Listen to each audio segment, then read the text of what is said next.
ahora ya hemos pasado al capítulo 4 de la carta a los Hebreos. Hebreos, probablemente el libro que se escribe para fortalecer la fe de muchos hermanos que estaban en decadencia, que estaban todavía en duda sobre todo sobre la obra redentora del Mesías, sobre todo sobre el Mesías. Hoy en día hay muchísimos que están ya no solamente dudando de Yeshua, sino negando a Yeshua. Pero no piensen que negar están todos conectados. Bueno, entonces, capítulo 4 de Hebreos. Vamos a arrancar ya netamente sin dudar. Dice, temamos pues, no sea que permaneciendo aún la promesa de entrar en su reposo, alguno de vosotros parezca no haberlo alcanzado. Y acá sale una palabra interesante. Parezca no haberlo alcanzado. Parezca. Y vamos a hacer una introducción antes, aquí, en Hebreos 3, 7 al 12 y al 14, para poder entender de qué estamos hablando. Por eso el Ruach HaKodesh dice, cuando oigan hoy su voz, no endurezcan el corazón. Fue lo último que estuvimos hablando, el corazón endurecido. Como lo hicieron los israelitas cuando se rebelaron aquel día, que me pusieron a prueba en el desierto. Allí sus antepasados me tentaron y pusieron a prueba mi paciencia, a pesar de haber visto mis milagros durante 40 años. Por eso estuve enojado con ellos y dije, su corazón siempre se aleja de mí. Fíjense, se aleja de mí. Rehúsan hacer lo que les digo. Así que en mi enojo juré, ellos nunca entrarán en mi lugar de descanso. De la perspectiva bíblica, lugar de descanso sería para los israelitas la tierra prometida, ¿no? De la perspectiva bíblica, lo que está queriendo explicar la Biblia de acuerdo a este texto. De nuestra perspectiva hoy en día sería encontrar la voluntad de Dios y tener la esperanza de algún día ser parte de esa voluntad si es que alcanzamos la misericordia.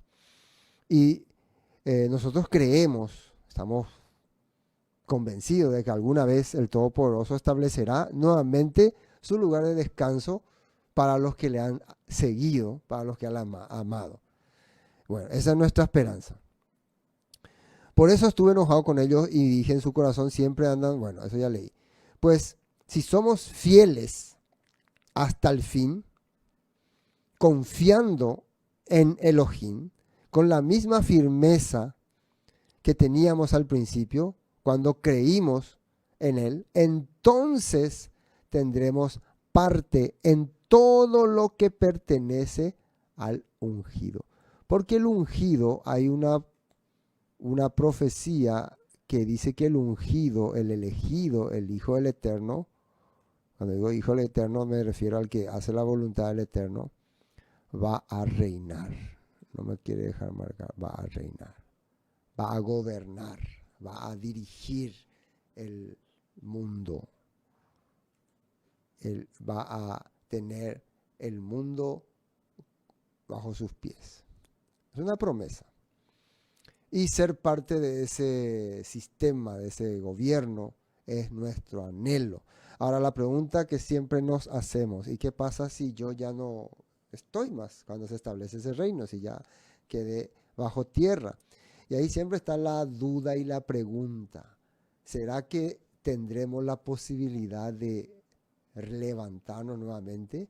¿Será que habrá la posibilidad de, aunque hayamos quedado polvo de la tierra, volver a restaurarnos? Y eso es solo posible de vivirlo o creerlo si tenemos fe. No hay otra forma de explicar. Pero mientras tanto, nosotros tenemos que, por lo menos para tener una buena calidad de vida, seguir las instrucciones de nuestro maestro. Es cosa que no hicieron los israelitas en el pasado. Bueno, continuemos, ¿no? Continuemos. Ahora sí, entonces, teniendo en cuenta este punto de lo que estaba hablando, ahí es donde dice temamos pues. Temamos Acá, por ejemplo, dice en la nueva traducción viviente, todavía sigue vigente la promesa que hizo Elohim de entrar en su descanso. Por lo tanto, debemos temblar de miedo, dice, ante la idea de que alguno de ustedes no llegue a alcanzarlo. Que de fuera significa, que de fuera. Hay que tener en cuenta ese punto. Y bueno, hay personas que ya declinaron totalmente. A mí no me importa si hay un mundo más allá, si un mundo más acá. A mí no me interesa. Yo voy a vivir mi vida mientras las pueda, la disfrutaré. Y bueno, cada persona tiene las decisiones en su vida para tomarla.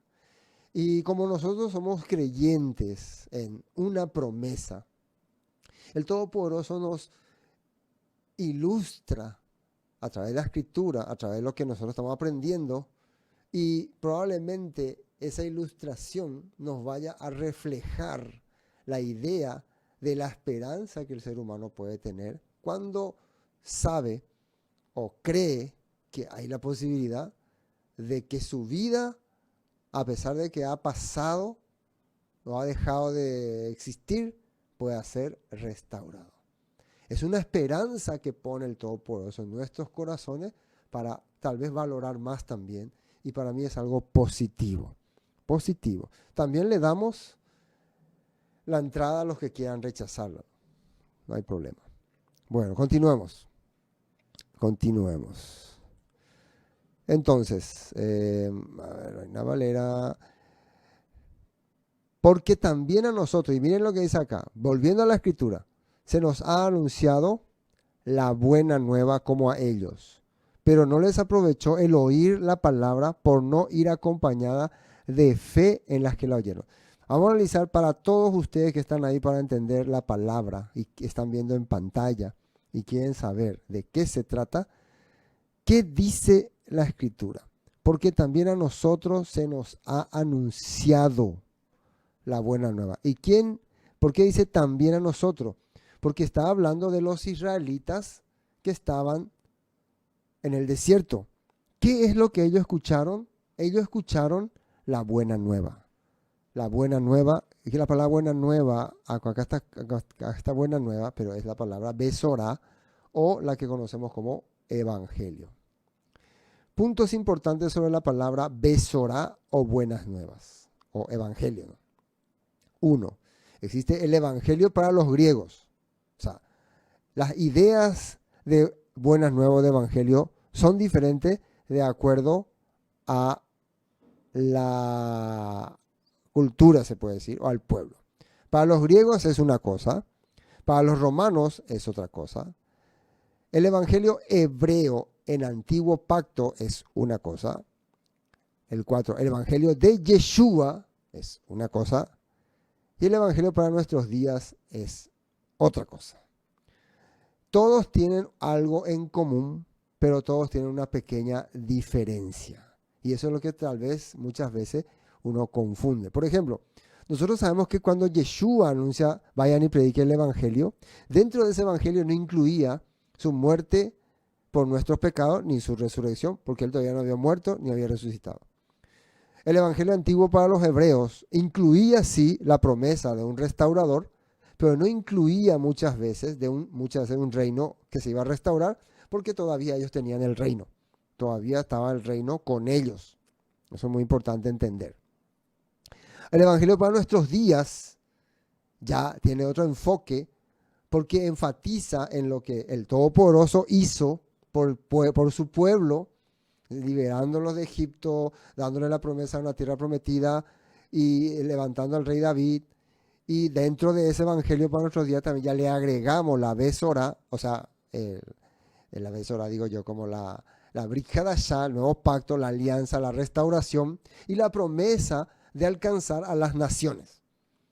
Y que dentro de esas naciones se levante el pueblo perdido del Eterno, las ovejas perdidas y los llamados a ser benditos, como se le había dicho a Abraham. Todo eso incluye dentro del evangelio para nuestros días. Ahora, entre griegos y romanos hay una diferencia que vamos a ir analizando más abajo, ¿no? Más abajo. Entonces, porque también a nosotros se nos ha anunciado la buena nueva como a ellos, pero no les aprovechó el oír la palabra por no ir acompañada de fe en las que la oyeron. Esto quiero explicarle un ratitito.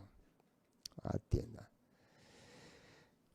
¿Por qué dice que a nosotros se nos ha anunciado la buena nueva? ¿Quiénes somos nosotros? En este caso son los oyentes de Hebreo, los que están recibiendo la carta, los que fueron llamados para la restauración. Se nos ha anunciado la buena nueva, igual que a ellos, significa que las promesas de un reino restaurado con un rey y con una esperanza para el mundo, también ha llegado a nosotros. Porque la situación de los israelitas cuando salían de Egipto era que ahora estamos en el desierto, acabamos de salir de un sistema opresor y nos vamos a un lugar que no conocemos, que no sabemos qué nos espera, estamos en medio de la nada y lo único que nos puede ayudar a seguir adelante es la promesa que se le dio a nuestros padres Abraham, Isaac y Jacob, que recibió Moisés en el monte Sinaí, que ahora estamos nosotros recibiendo como guía. Y tenemos la esperanza de llegar a tal lugar. La misma cosa ocurre con nosotros, que acaba el pueblo de Israel, los judíos, los creyentes de Yeshua, de ser libres del sistema opresor, vamos a decirlo así, que los manejaba, que era el sistema judaizante, el sistema greco-romano y otros sistemas que había alrededor, y han entendido a través de Yeshua que existe la esperanza de una tierra restaurada, bendita, más allá de no sé dónde, pero está. Y lo único que puede hacer que un día alcancemos y lleguemos hasta esa promesa es oír la palabra, creer en la palabra, escuchar la palabra, confiar en la palabra. Y dice acá, porque también a nosotros se nos ha anunciado la buena nueva como a ellos, pero no les aprovechó el oír la palabra por no ir acompañada de fe en las que la oyeron. La palabra en el hebreo es la dabar de Elohim. La palabra dabar significa lo que Elohim estableció para guiar tu vida. Esa es la dabar. En el concepto griego muchas veces te entiende también que logos es algo que vino de lo alto, algo divino que vino para intervenir en tu vida personal. El logos de Dios, siempre se dice, ¿no? El logos del Eterno. Dice que sale muy bajo, ¿no? Voy a acercar más. Ahí, ¿qué tal? Ahí, ¿qué tal? Ahí, ¿qué tal? Hola, hola, hola, hola, hola, hola, hola. Salve, yo me alejo mucho. Hola, hola, hola, hola, hola, hola, hola. Sí, ahí está. Bueno, gracias hermano. Ese hermano está controlando, así me gusta para poder verificar. Bueno, el logos del Eterno entonces, como le estaba diciendo, o sea, el logos de Dios en la mentalidad griega es como la palabra, claro, de Dios que viene para intervenir tu vida personal. Pero la davar de Elohim es también la instrucción de Dios que viene para intervenir la conducta de un pueblo y a través del pueblo cambiar tu vida individual, a través de lo que el pueblo se establece. Es una pequeña diferencia, ¿no? Una pequeña diferencia. ¿Por qué interesante esta diferencia? Porque la davar está basada en las promesas que se le hizo al pueblo de Israel. El logos no hay ninguna promesa a ningún pueblo, no hay ninguna promesa a nada, simplemente es algo entre el Ser Supremo y tu vida. Como adoptó hoy en día la cristiandad tradicional, para que se pueda entender este punto. Bueno, continuemos. Bueno, esto ya vimos los evangelios. Pero los que hemos creído, entramos en el reposo. Y acá aparece la palabra reposo. Y lo que hemos creído, entramos en el reposo. De manera que se dijo, por tanto juré en mi ira, no entrarán en mi reposo, aunque las obras suyas estaban acabadas desde la fundación del mundo. Ahora, esta palabra es una palabra que está en Salmo 95:11, por tanto juré en mi ira que no entrarán en mi reposo. Y bueno, a esta parte, miren, por tanto, voy a anotar, juré en mi ira, no entrará en mi reposo. Esto es texto bíblico. Esto, aunque las obras suyas estaban acabadas de la fundación del mundo, es un comentario basado probablemente en el libro de Génesis, donde dice que Dios ya hizo todas las cosas de principio a fin. Ya estableció todo para el hombre. Y luego descansó. Pero entonces, ¿por qué dice que no entrarán en mi reposo? Trata de hacer entender eso. Porque el descanso de Dios significa ver que todo está correcto, ver que todo está hecho. Ese es su descanso. Pero acá hay una palabra en Salmos donde él jura a su pueblo que no entrarán en su reposo. Entonces es como decir, todavía no está todo hecho. O sea, ya está todo hecho para el pueblo que elegí, para que habite, para que pueble, para que ocupe, pero no está todo hecho en su corazón. En el corazón del pueblo no está todo. Las promesas, la voluntad del Todopoderoso se hizo todo, entonces él ahí ya descansa, pero falta el corazón del pueblo. Y por eso es que usa este texto, ¿no? Por tanto, juré mirar aunque la obra suya ya han acabado de la fundación del mundo. Bueno, miren la nota 3. Gálatas 1:6, nueva traducción viviente, dice así: estoy horrorizado de que ustedes están apartándose tan pronto de Elohim, quien los llamó a sí mismo por medio de la amorosa misericordia del Mesías. Están siguiendo, dice acá, un evangelio o besorá diferente que aparenta ser la buena nueva. Esto Pablo le estaba diciendo a los Gálatas. Ustedes están siguiendo un evangelio que no está relacionado con la promesa que hizo el Todopoderoso a su pueblo. Eso es lo que le está diciendo. Hoy en día está pasando lo mismo. La cristiandad tradicional está siguiendo un evangelio que no está basado en las promesas que se le hizo al pueblo de Israel. Por eso dice que estoy horrorizado. La palabra evangelio, dice, proviene del latín evangelium. Ese es el latín, evangelium. Esta a su vez procede del griego evangelium. Evangelium, que está compuesta por dos vocablos. Que significa bien, y angelos, que expresa mensajero. Por lo tanto, significa buena nueva o mensaje feliz. Ese es el significado de evangelium. Significa bien, algo bueno, y, o sea, mensajero bueno o mensaje bueno, buen mensaje. ¿Entienden lo que significa evangelio? Buen mensaje. Claro, para el significado griego y latín, buen mensaje. Y vamos a ver qué era buen mensaje para ellos en ese tiempo. ¿Qué es lo que era buen mensaje? La palabra evangelium en la comunidad griega y romana. Atiendan bien este texto. Griega y romana. El término griego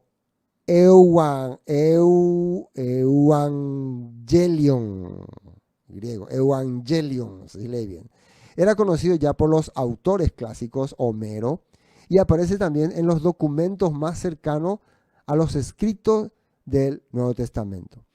Su significado, como ya hemos dicho, fundamental es de buena nueva o alegre mensaje, preferentemente de carácter público, victoria militar o deportiva, pero también privado como el éxito a la curación. O sea, tres cosas importantes era el buen mensaje, o sea, evangelium se usaba, pero generalmente era para expresarlo en público. O sea, la frase del evangelio no se usaba si es que solamente un mensaje para alguien personal.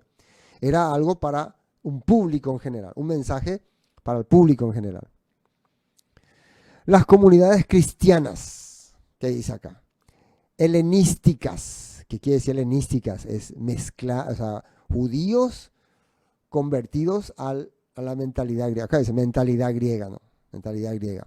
Adoptan el término evangelio relacionándolo con el culto al emperador romano. O sea, el evangelio como carácter religioso, o sea, como palabra de terminología religiosa, estaba vinculado en aquella época a los emperadores romanos. O sea, ¿en qué sentido? Entiendan muy bien. Romano Augusto. Existe en Priene, una ciudad antigua griega, ¿no?, una inscripción dedicada al emperador Augusto, fechada en el año 9 antes del Mesías. 9 antes del Mesías, ya se usaba este término, en que aparece esta palabra con un sentido muy similar al que después le darían los cristianos. Tras celebrar la aparición, esta palabra aparición, en el latín epifanein, aparición, de este emperador.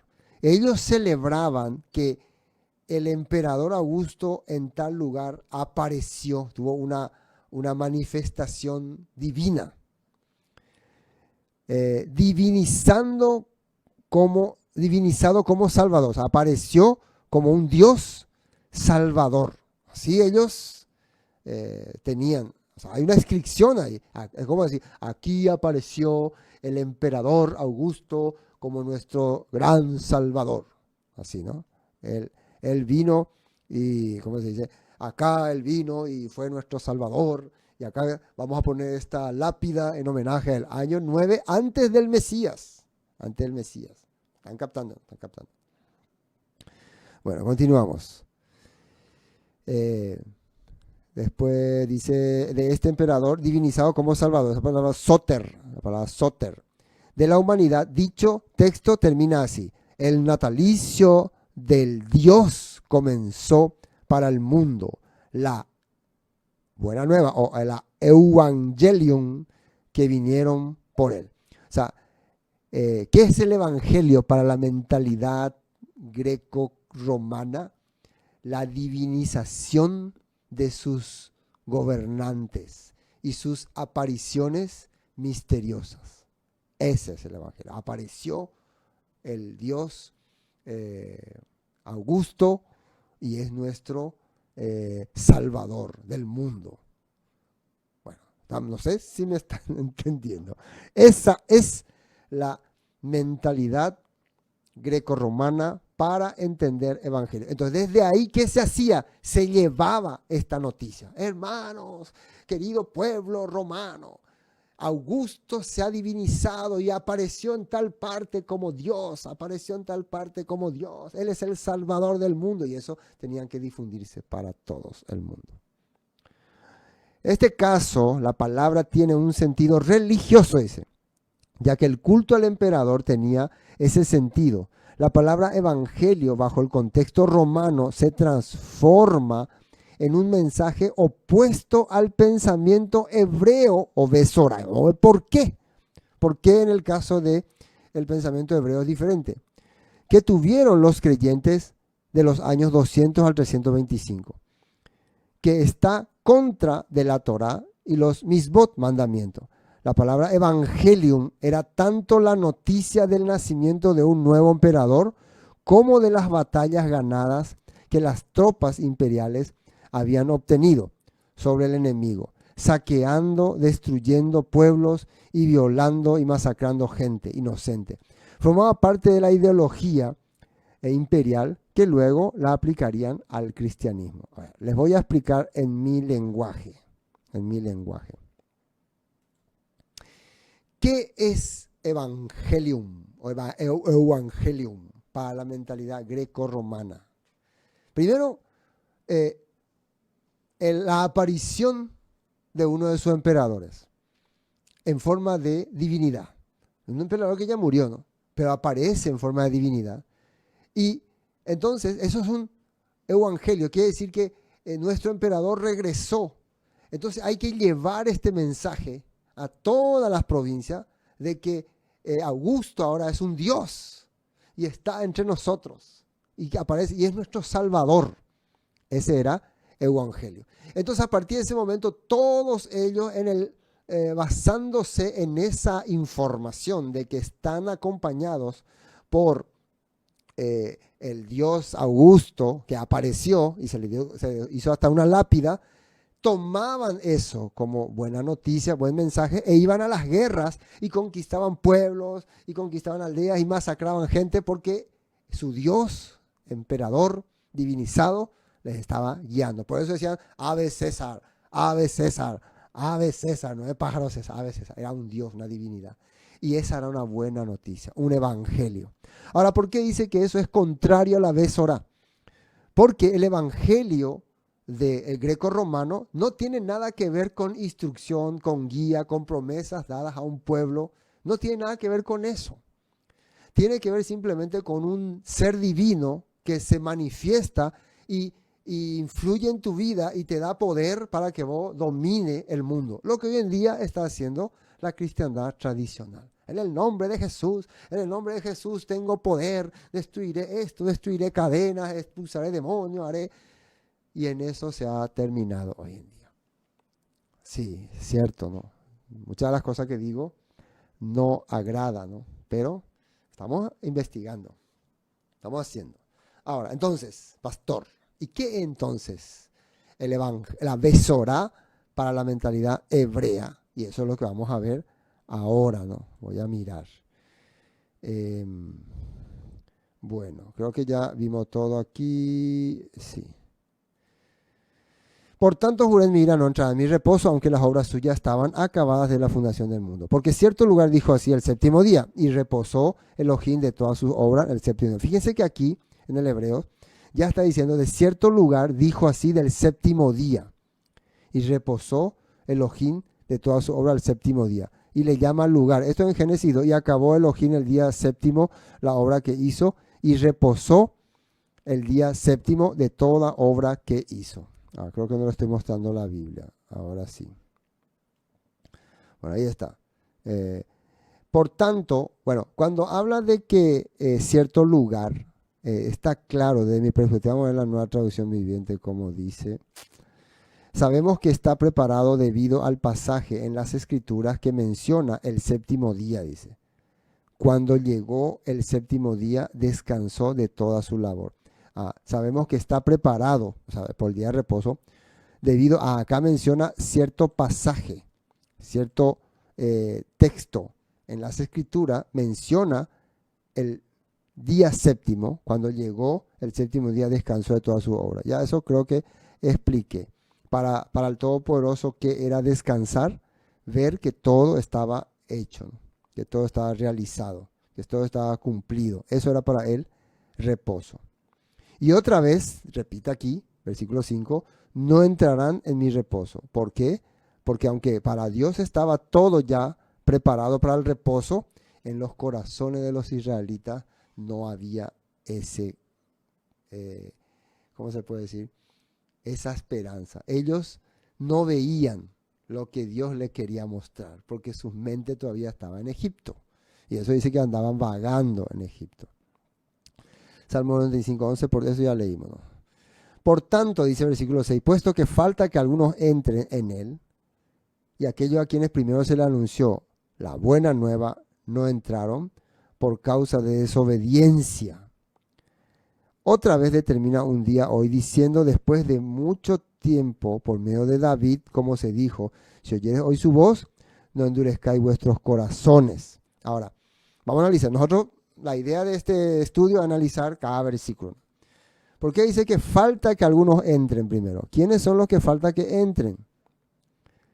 Lo mismo que está diciendo arriba, ¿no? A nosotros se nos anunció también la buena nueva. Nosotros también somos parte de esa promesa. Pero, ¿por qué dice que falta que entren? Porque el reino restaurado, probablemente de mi perspectiva, ¿no? Era cuando Dios le entregó la tierra a los israelitas. Pero ¿qué pasó? Como ellos corrompieron su corazón, como ellos corrompieron el mensaje que el Padre les dio, ellos perdieron esa tierra, perdieron ese reino, y la mayoría de los israelitas fueron dispersados entre las naciones y perdieron nuevamente la esperanza de ser parte de un reino hecho por el Eterno. Y de acuerdo a esta promesa que está dando el escritor de Hebreo, hoy en día a nosotros se nos habla que un día nosotros también vamos a ser parte de ese reino. Que ese reino también va a ser restaurado, probablemente ahí mismo, en el mismo Jerusalén. Yo siempre creía así, ¿no? Que va a ser en Jerusalén. Hay todavía otras versiones que dicen, no, va a ser en el cielo. Bueno, sea donde sea, hay la esperanza de que nuevamente sea restaurado un reino donde el Mesías, elegido por el Eterno, nosotros creemos que va a ser Yeshua, va a ser el que va a gobernar. Y en ese lugar es donde falta que aún nosotros podamos entrar. Lugar que esos israelitas que salieron de Egipto no entraron. ¿Por qué? Porque fueron, ahí dice, desobedientes. Entonces, ¿cuál es la fórmula para pertenecer a ese reino? La obediencia, el seguir la enseñanza de nuestro maestro Yeshua. Palabras, el origen de la Besorá, el origen de la Besorá. Para los hebreos, porque tenemos que entender ese punto. Génesis, Besorá, que es evangelio o buenas nuevas.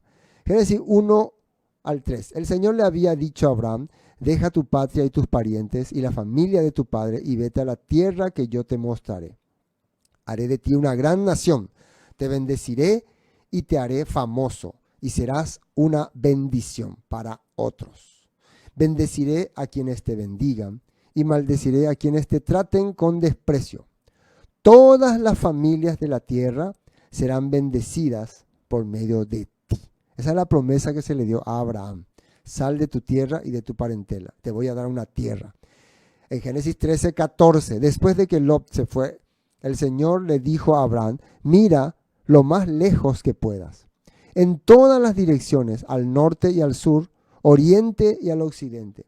Yo te doy toda esta tierra tan lejos como alcance a ver a ti y a tu descendencia como posesión permanente. Y te daré tantos descendientes que como el polvo de la tierra será imposible contarlo. O sea que acá le está limitando, le está dando el límite de territorio que le va a entregar. Otra vez, esto es promesa y es lo que para la mentalidad hebrea es el evangelio. Tener en cuenta este punto. Arrancamos con Éxodo 3:16. Ahora ve, ya Moisés recibiendo al Eterno, o sea, encontrándose con el Eterno, a los ancianos de Israel y diles, Yahweh, el Elohim de tus antepasados, el Elohim de Abraham, de Isaac y de Jacob, se me apareció y me dijo, he estado observando de cerca y veo el trato que reciben de los egipcios. Prometí rescatarlos de la opresión que sufren en Egipto, los llevaré a una tierra donde fluye la leche y la miel, la tierra donde actualmente habitan los cananeos, los hititas, etcétera, etcétera. Entonces, otra vez, aquí le confirma a través de Moisés que le va a entregar esta tierra, le va a entregar la tierra de los cananeos. Entonces, desde Abraham estamos viendo varias promesas que se le está dando, sal de tu tierra, te mostraré una tierra. Después, cuando le ve a Lot, ve todo el límite allá, allá, allá, te voy a dar. Y finalmente después, la tierra donde están, ya a Moisés le dice donde están viviendo los hititas, monitas. Entonces, ¿cuál es la promesa? ¿Cuál es la besorá para los hebreos? La tierra de Canaán. Esa es la promesa. Bueno, sigamos. Éxodo 3:16. Ahora ve y reúne a los ancianos de Israel y diles, Yahweh, el Elohim de sus antepasados, eso ya leímos. Sí. Levítico 23:1. También en Levítico aparece, Yahweh habló a Moisés diciendo, habla a los hijos de Israel y dile, las fiestas solemnes de Yahweh, las cuales proclamaréis como santas convocaciones serán estas, Shabbat, Pesach, Shavuot y Sukkot. ¿Por qué puse este punto? Porque dentro, y escúcheme bien, dentro de las promesas de la Besorá están las santas convocaciones. La tierra y la congregación, reunión, tiempos también. Tiempos, las fiestas también marcan tiempos, marcan etapas. Etapas que vamos a ir recordando a medida que vamos viviendo, ¿no? A medida que va pasando nuestra vida. Y etapas que vamos a ir repitiendo para recordar los acontecimientos que el Todopoderoso hizo con su pueblo y las promesas que les dio. Entonces las festividades marcan exactamente temporadas. Tenemos 3 grandes temporadas y 7 convocaciones. Por cierto, se estamos acercando a Pesach. Es importante entender este punto, ¿no? Para poder entender. Entonces, las fiestas del Eterno están dentro de las santas convocaciones. Habló Yahweh a Moisés diciendo, habla a los hijos de Israel y diles, las fiestas solemnes de Yahweh, las cuales proclamaréis como santas convocaciones serán estas: Pesach, Shavuot, Sukkot, Pentecostés y también Palestra y Levadura, etcétera, para poder reunir a su pueblo, la reunión de los santos. Continuamos. ¿Qué dice más aquí? Deuteronomio 16:14. Y te alegrarás en tus fiestas solemnes, tú, tu hijo, tu hija, tu siervo, tu sierva y el levita extranjero, el huérfano y la viuda que viven en tus poblaciones. Esto, hermano, es la besorá para el pueblo de Israel. La celebración, compartir, ¿cómo se dice? Disfrutar, estar así como nosotros hacemos las reuniones, mantener la alegría. Pero qué extraño, algunos quieren estar en amargura, en rebeldía, en no le aguanto, no le quiero, no me importa, en odio. No, esto no. Si nosotros decimos que estamos anunciando el Evangelio, entonces estamos celebrando la fiesta del Señor. Estamos haciendo la santa convocación. Porque en la fiesta del Señor lo que queremos es poder compartir. Amén. Así que las fiestas están dentro de eso. Te alegrarás en tus fiestas solemnes, tú, tu hijo, tu hija, tu siervo, tu sierva, y el levita, el extranjero, el huérfano y la viuda que viven en tus poblaciones. ¿Qué más? ¿Qué más tenemos? Josué 1:7. Solamente esfuérzate y sé muy valiente para cuidar de hacer conforme a toda la ley que mi siervo Moisés te mandó. No te apartes de ella ni a diestra ni a siniestra, para que seas prosperado en todas las cosas que emprendas. Nunca se apartará de tu boca este libro de la Torá, sino que de día y de noche meditarás en él, para que guardes y hagas conforme a todo lo que en él está escrito. Porque entonces harás prosperar tu camino y todo te saldrá bien. Mira que te mando que te esfuerces y seas valiente. No temas ni desmayes, porque Yahweh tu Elohim estará contigo en donde quiera que vaya. Dentro de la Besorá, hermanos, está el seguir la instrucción del Eterno, el seguir la palabra del Todopoderoso, el hacer la voluntad del Todopoderoso, seguir sus mandatos. Miren lo que dice ahí: si sigues esta palabra, todo lo que haga te hará bien, dice, te saldrá bien. Vas a, como dice aquí, a ver, le voy a mostrar. A ver, nunca se apartará de tu boca este libro de la ley, sino que de día y de noche meditarás en él, para que guardes y hagas conforme a todo lo que en él está escrito, porque entonces harás prosperar tu camino y todo te saldrá bien. Se dan cuenta que seguir el Evangelio, seguir la Besorá del Todopoderoso es tener beneficio de que todo en lo posible te salga bien. Ese era el objetivo. Buenos Aires. Continuemos, tenemos que avanzar. Versículo 6. Por tanto, he puesto que falta algunos que entren en él, y aquellos a quienes primero se le anunció la buena nueva no entraron por causa de la desobediencia. Ahora entendemos qué buena nueva fue la que se le anunció. La buena nueva, las promesas hechas a Abraham, Isaac y Jacob, la promesa hecha a Moisés, la promesa hecha de guardar los mandamientos, celebrar las fiestas bíblicas.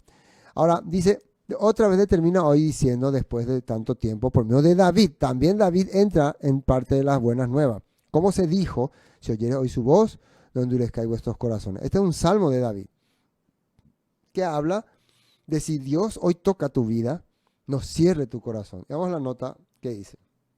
Miren los textos que hay acá. Creo que son demasiados, ¿no? Demasiado, demasiado. No sé si me va a dar tiempo para leer todo. A ver, así dijo Yahweh: paraos en los caminos y mirad y preguntad por las sendas antiguas. Y ellos no quisieron preguntar. Después dice: oye tierra, aquí yo traigo mal sobre este pueblo, el fruto de sus pensamientos, porque no escucharon mis palabras y aborrecieron mi ley, dice en Jeremías 6, 20, ¿dónde está? Ay, ay, ay. Ay, 22 creo. Bueno, Son tantos textos. Ezequiel 36, 22, por tanto, da este mensaje a los israelitas de parte del Señor soberano. Los llevaré de regreso a su tierra, pero no porque lo merecen, sino para proteger mi santo nombre, dice. Después dice acá, a ver otro texto, Ezequiel 37, 24. Mi siervo David será su rey. Tendrán un solo pastor, obedecerán mis ordenanzas y se asegurarán de cumplir mis decretos, dice. También dice, vivirá en mi tierra. Evangelio, dice. Pensamiento hebreo. Evangelio, pensamiento hebreo. El evangelio del latín evangelium y este del griego evangelium, buena noticia. Hebreo besora. En hebreo besora, que es promesa de una tierra y bendición. Abraham, tierra de Canaán. Promesas de un reino. David, reino de Judá e Israel, con el linaje de David. 3. Promesas de restauración. Torá, mandamientos dados a Moisés para restaurar el corazón. Esto voy a, un ratito, les voy a mostrar acá. Quiero que presten atención porque esto es muy importante.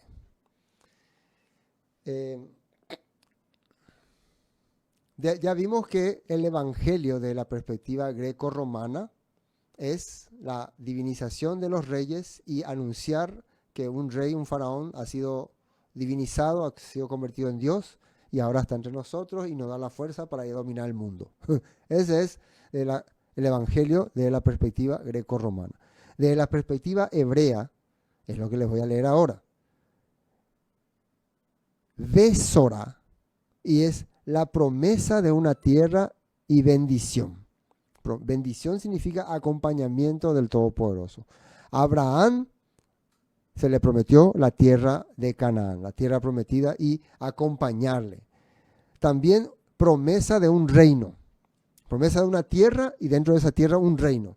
Y como líder David y como gobernantes su linaje.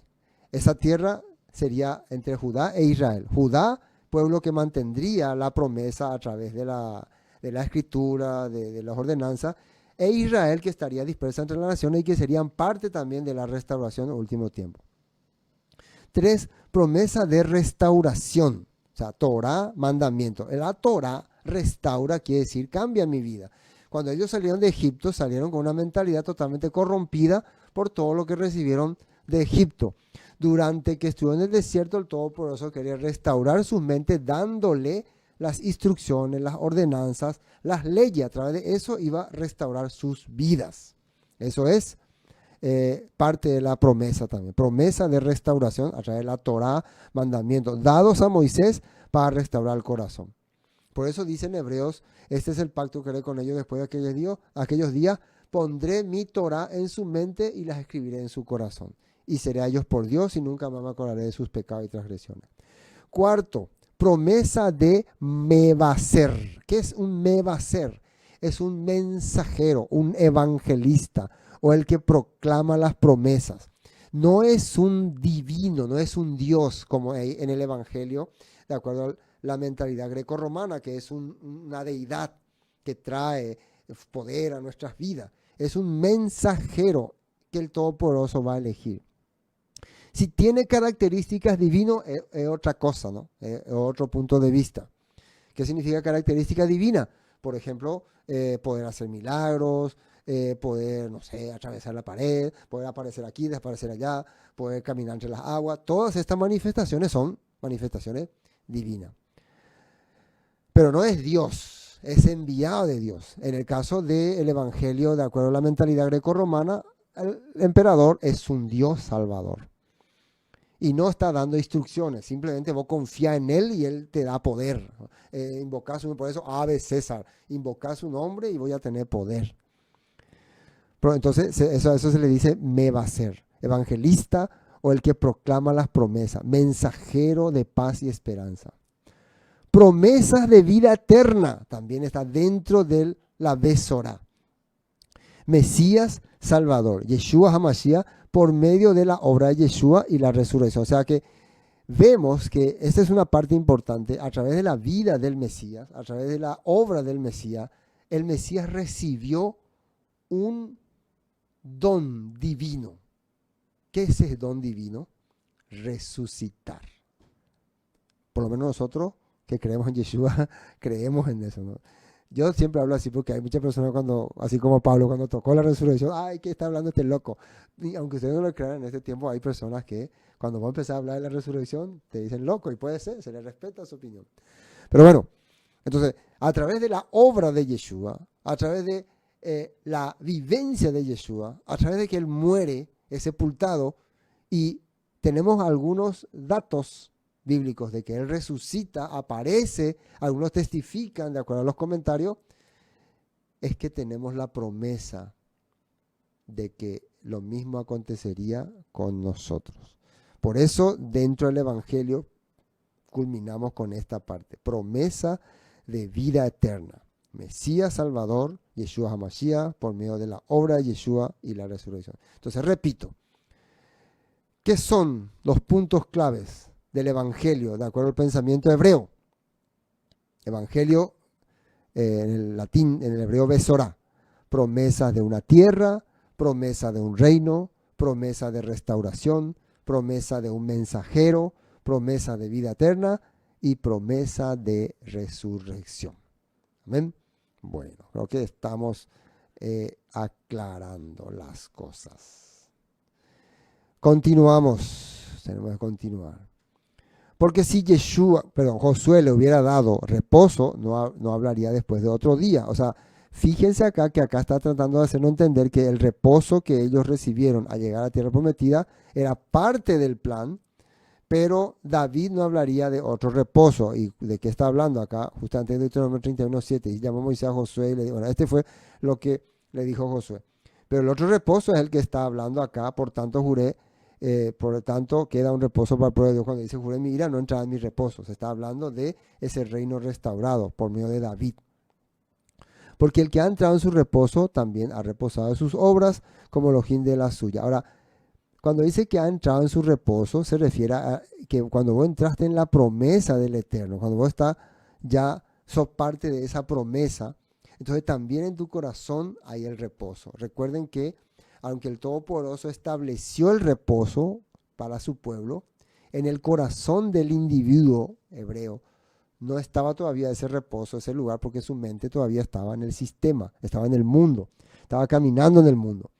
Pero si yo entro en el corazón del Eterno, si yo me involucro en el corazón del Eterno, entonces soy parte de la promesa del Eterno y soy parte de su reposo. A ver qué dice en la Nueva Traducción Viviente.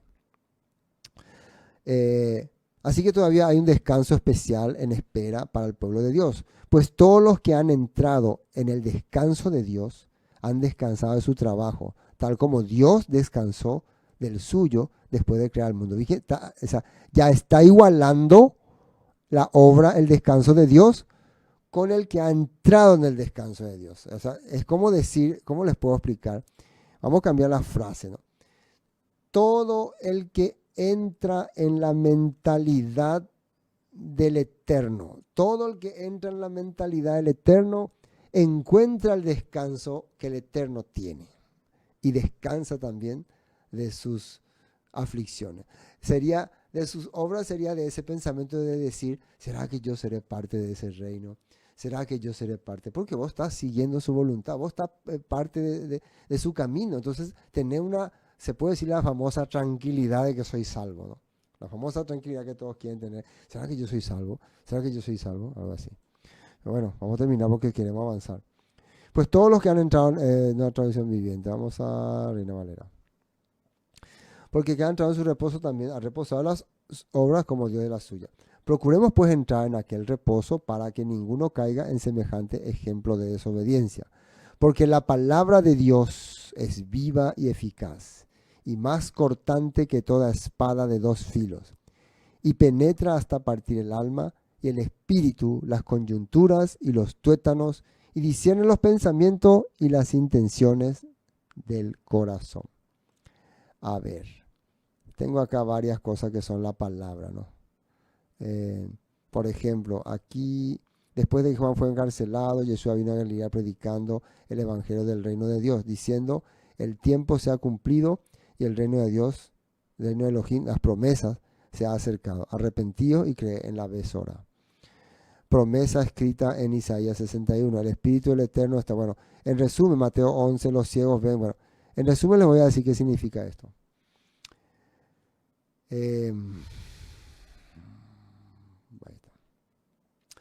Porque la palabra de Dios es viva y eficaz. Durante todo su ministerio, Yeshua estuvo enseñándonos lo que dice la Torá, lo que dicen los profetas, lo que dicen los salmos. Dentro de esa palabra, dentro de ese mensaje que Yeshua estuvo mostrándonos constantemente, se encuentran las promesas del Eterno.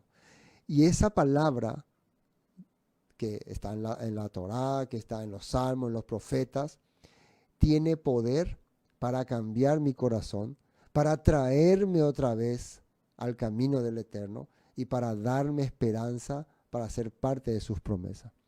Por eso dice que la palabra de Elohim es viva y eficaz, y más cortante que toda espada de dos filos, y penetra hasta partir el alma y el espíritu, las coyunturas y los tuétanos, dice. O sea, en pocas palabras, puede cambiar mi naturaleza, tal vez rebelde, tal vez dudosa, tal vez un pensamiento negativo hacia el Padre. Puede cambiar. La palabra puede cambiar. Y las intenciones del corazón, dice, puede darme la posibilidad de dejar mi pensamiento.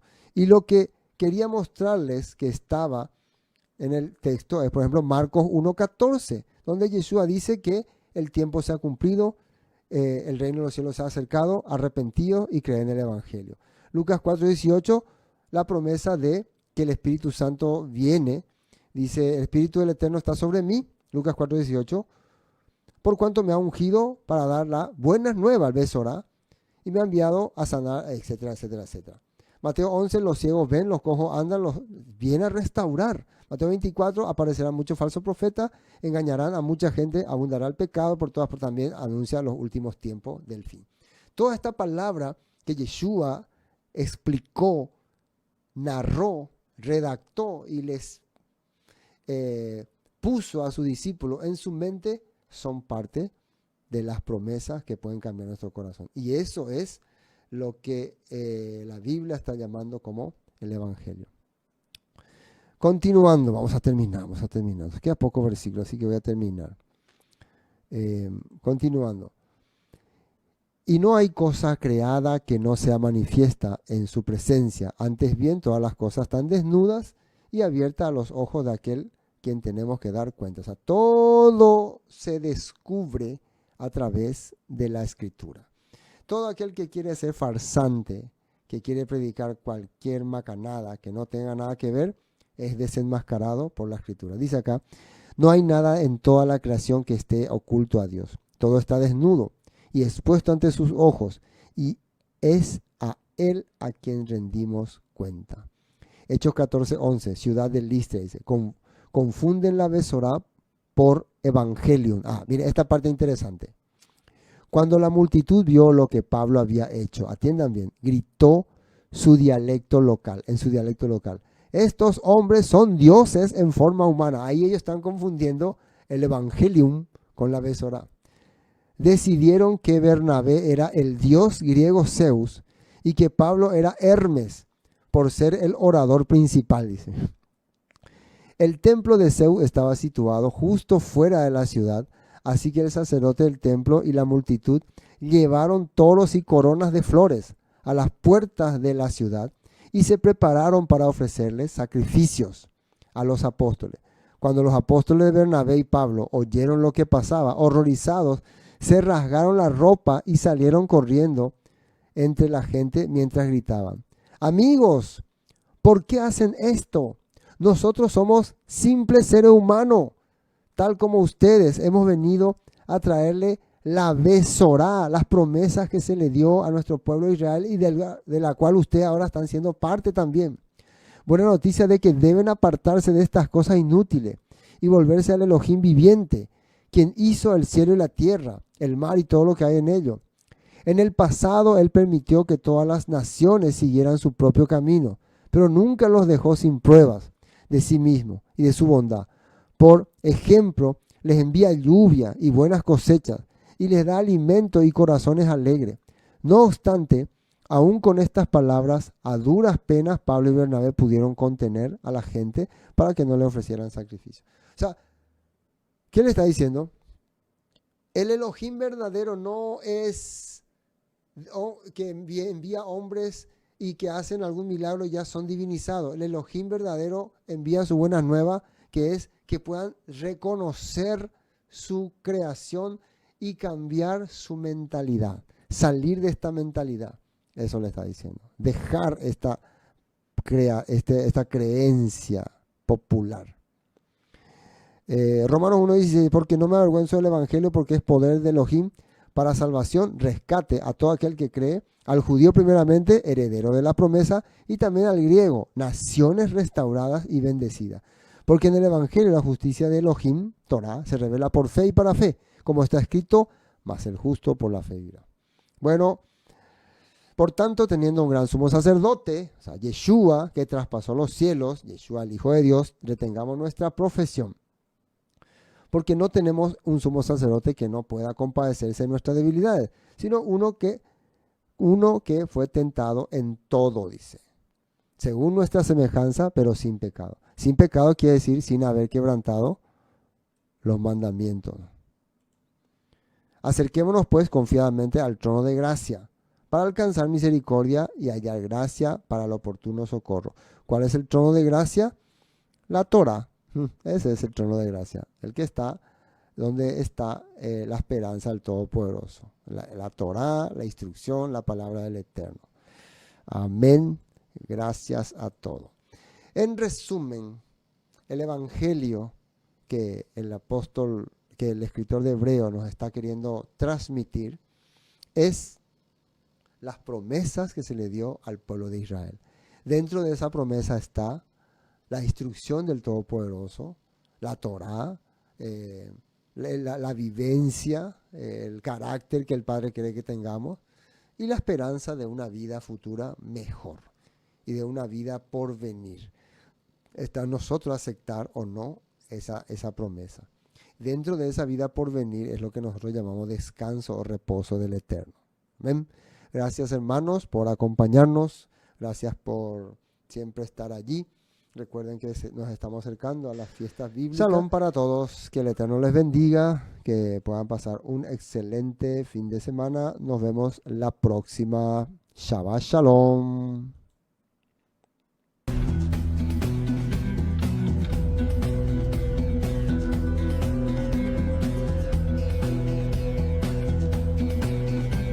La carta a los Hebreos,